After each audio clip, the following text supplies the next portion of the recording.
আসসালামু আলাইকুম ও রহমতুল্লাহি ওয়া বারাকাতুহু। সম্মানিত দর্শক সকলকে আরও একটিবার স্বাগত জানাচ্ছি বিআর মাসুদ ব্লগের ইন্ডিয়ান ভিসা রিলেটেড নতুন এই ভিডিওতে। বন্ধুরা, আপনারা জানেন যে ইতিমধ্যে বাংলাদেশের বেশ কিছু মিডিয়া সহ যেই সমস্ত কন্টেন্ট ক্রিয়েটররা ইন্ডিয়ান ভিসা নিয়ে ভ্লগ ভিডিও বানায় বা ডেস্ক ভিডিও বানায়, তারা কিন্তু ফরাওভাবে প্রচার করে চলেছে আগামী 17ই অগস্ট অর্থাৎ রবিবার থেকে ভারতের ভিসা স্বাভাবিক হয়ে যাচ্ছে। কোন ভিসা? Medical visa. এবং ডাবল এন্ট্রি ভিসা একদম স্বাভাবিক হয়ে যাচ্ছে আগের মতো। এই বিষয়টা একটু ভেবে দেখার মতো। আসলে কথাটা কতটুকু সত্য আর কথাটা কতটুকু মিথ্যা সেটা অবশ্যই আমাকে যাচাই করতে হবে। কারণ আমাদের দেশের ইউটিউবারদের একটা অভ্যাস আছে, মিথ্যা খবর বানিয়ে প্রচার করে শুধুমাত্র ভিউ জেনারেট করাটাই তাদের মূল উদ্দেশ্য, এবং সেই ভিউ থেকে ইনকাম বা রেভিনিউ জেনারেট করাটাই তাদের আসল ও একমাত্র উদ্দেশ্য। তো ভাই, আমরা এই প্রথাগত বিষয় থেকে বের হয়ে এসে সত্য খবরটাই সন্ধান করেছি এবং সেটাই বলছি। প্রথম কথা হচ্ছে, এই খবরটা একেবারে বানোয়াট ও ভিত্তিহীন যে স্বাভাবিক হয়ে যাবে। কথা এতটুকুই সত্য যে আগের থেকে মেডিকেল ভিসার স্লট বাড়ানো হয়েছে এবং 17 তারিখ থেকে আরও কিছু ভিসার স্লট বাড়তে পারে।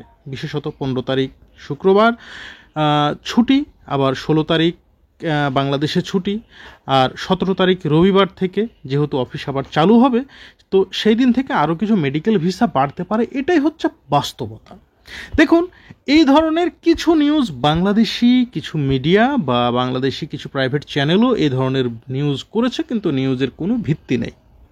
ভারতের কোনো সরকারি ওয়েবসাইট বা পররাষ্ট্র মন্ত্রণালয়ের ওয়েবসাইট, স্বরাষ্ট্র মন্ত্রণালয়ের ওয়েবসাইট, আইভ্যাক বলেন বা হাই কমিশনের পক্ষ থেকে এমন কোনো ঘোষণা দেওয়া হয়নি যে আগামী 17 তারিখ থেকে মেডিকেল ভিসা বাংলাদেশিদের জন্য একেবারে স্বাভাবিক হয়ে যাচ্ছে, একদম সব পানির মতো ভিসা পাবে।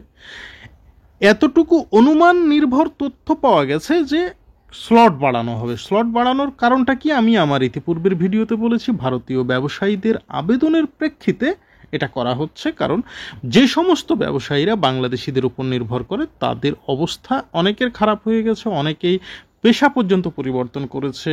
অনেককে যেমন বাংলাদেশে যে সমস্ত রুগীরা ভিসা না পেয়ে তাদের অবস্থা খারাপ হয়েছে, ঠিক তেমনিভাবে ভারতীয় কিছু ব্যবসায়ীর বাংলাদেশি না যাওয়ার কারণে তাদের অবস্থা খারাপ হয়েছে। এটা হচ্ছে বাস্তবতা।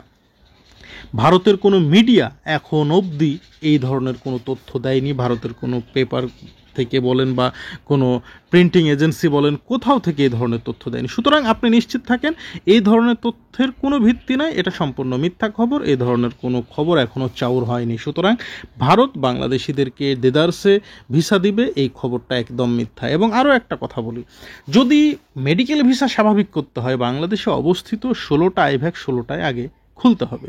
এখন পর্যন্ত ইন্ডিয়া কিন্তু সে কাজটা করেনি। তো 17 তারিখ থেকে যদি ভিসা স্বাভাবিক হয়, আজকে 15 তারিখ হয়ে গেল, আগামীকাল 16 তারিখ, এখন অবধি বাংলাদেশে মাত্র 5টা আইভ্যাক খোলা আছে, তাও এটা শর্ত সাপেক্ষে দিনে কয়েক ঘন্টা খোলা থাকে, ফুল টাইমও তারা ডিউটি করে না। এবং কিছু এমার্জেন্সি ভিসা দিচ্ছে, সেটাও অতি অল্প পরিমাণে, আর সেই এমার্জেন্সি ভিসা 99%ই হচ্ছে medical visa. Double entry visa যারা নিতে চাচ্ছে তারা বলতে গেলে পাচ্ছেই না, তাদেরকেও কিন্তু এক প্রকারের চালাকি করে নিতে হচ্ছে মেডিকেল ভিসা। আর তাদের উদ্দেশ্যে বলা হচ্ছে আপনারা এখন খুব ইজিভাবে পেয়ে যাবেন ভিসা। ভাই, বিষয়গুলো সত্যিই খুবই সেলুকাস এবং সত্যি খুব হাস্যকর। প্রিয় ভাইরা আমার, একটা বিষয় মনে রাখবেন, যদি একটা বাড়িতে বিয়ের আয়োজন হয় তাহলে সেটা কিন্তু অন্তত এক সপ্তাহ আগে থেকেই বোঝা যায়। মনে করুন আপনার বিয়ে বলা হচ্ছে আর জাস্ট 2 ঘন্টা পর, অথচ এখনও কনেই ঠিক হয়নি, তাহলে কি এইটা মানা যায় যে আপনার বিয়ে হবে? ঠিক বিষয়টা এরকম। যদি মেডিকেল ভিসা স্বাভাবিক হয়ে যায়, এখন পর্যন্ত আইভ্যাকগুলোই খোলা হলো না, আর মাত্র 2 দিন বাকি, কিভাবে স্বাভাবিক হবে? একটু নিজের আকল খাটিয়ে বোঝার চেষ্টা করুন। এই সমস্ত তথ্যগুলো সম্পূর্ণ ভুয়া। সকলে ভালো থাকবেন। আসসালামু আলাইকুম।